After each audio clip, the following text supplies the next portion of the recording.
How to know if your pre-merger AMG is a clone or not.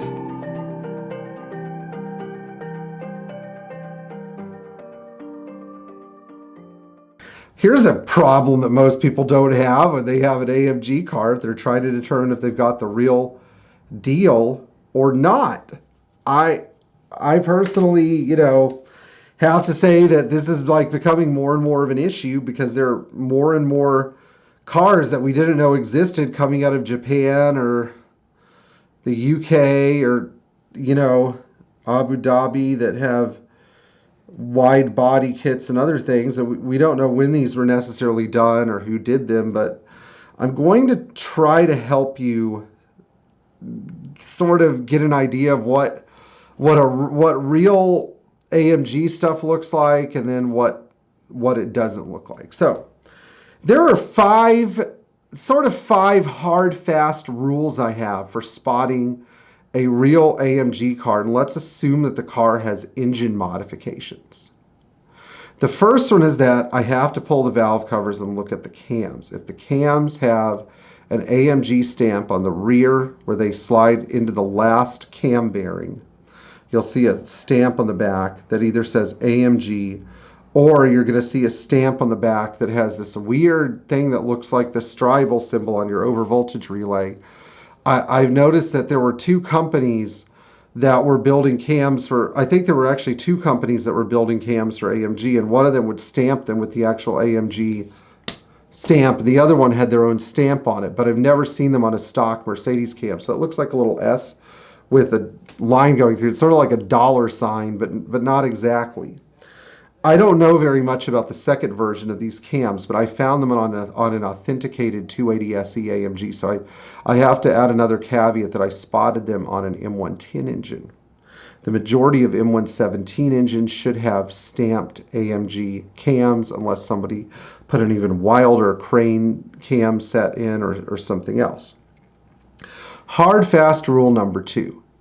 This is especially if you're looking at a wide body SEC. If you open the hood and look at where the fender bolts to the inner fender, there should be a little square up by the hood hinge that has the AMG moniker stamped into it. So this is very important for identifying a real AMG. If you have those fiberglass front fenders in the car, you know that at least to some degree the shop that did the work, if it wasn't AMG's actual plant in a Falterbach or one of their satellite shops in Japan, whoever did it was actually communicating directly with AMG and buying all the right stuff. So that's where the third thing comes in. On a lot of wide body SECs, you see some interesting variations in the wide bodies, and so I'm going to talk about some of the stuff that I've learned over the years. And it's interesting because one of my things that got me thinking about doing this video was a trip to Patina Collective, where there are more real AMGs than probably any place on earth.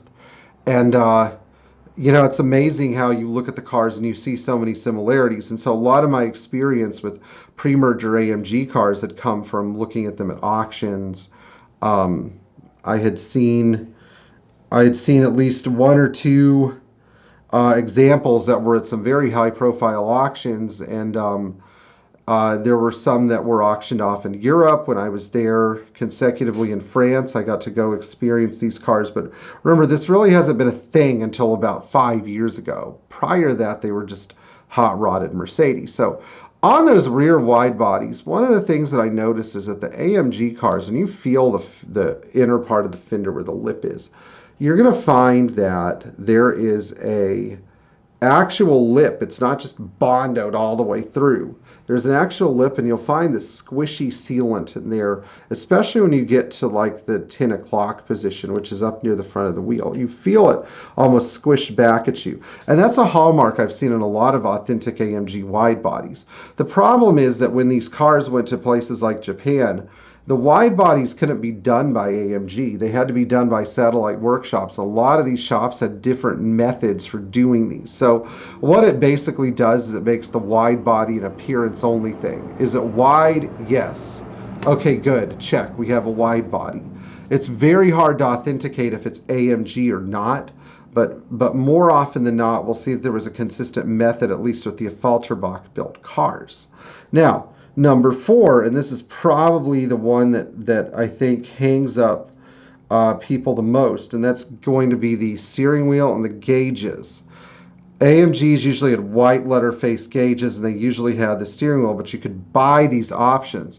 The way that you're going to know if it was actually done by AMG and done in period is that usually when you take the cluster out, and this is specifically on US gray market cars, the stamp on the back of the cluster will be roughly the same month or about 2 months prior the production date of the car. So you want the stamp on the back of the cluster to match. That way you know that very early on in period this car went to AMG for that nice white face gauge conversion, or at least was done by an authorized shop. And again, this isn't a set in stone kind of deal. It's a, you know, very good probability of sort of thing. So everything's got to be, you know, a little bit of a, you got to give yourself a little bit of wiggle room. Nothing's ever 100% with these things. Now, before I get to the last thing, I'm going to ask you guys to like, share, and subscribe to like this video, and share it and subscribe to my channel.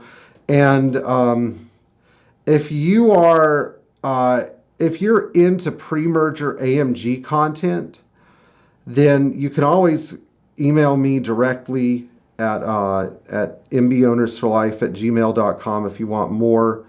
And we have a lot of pre-merger AMG fans on our Patreon, you know, and I try to, for the handful of people that are lucky enough to own these cars, I try to be there to answer any questions they might have. Although these things are sort of like hunting for Sasquatch, except we know that they're real. You know, we don't know about Sasquatch yet. Maybe we never will.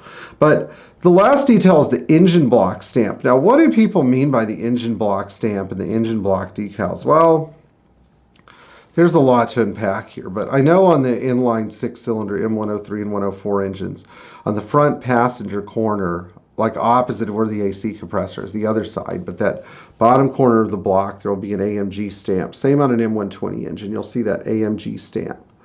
AMG 7.0, AMG 7.2, AMG 3.4, sometimes with the capacity of the engine. M116 and M117 engines were a little different. You kind of have to know how the car runs and feels, but a number of those engines were equipped with sticker, like a little sticker on the valve cover that you could sort of date by its appearance.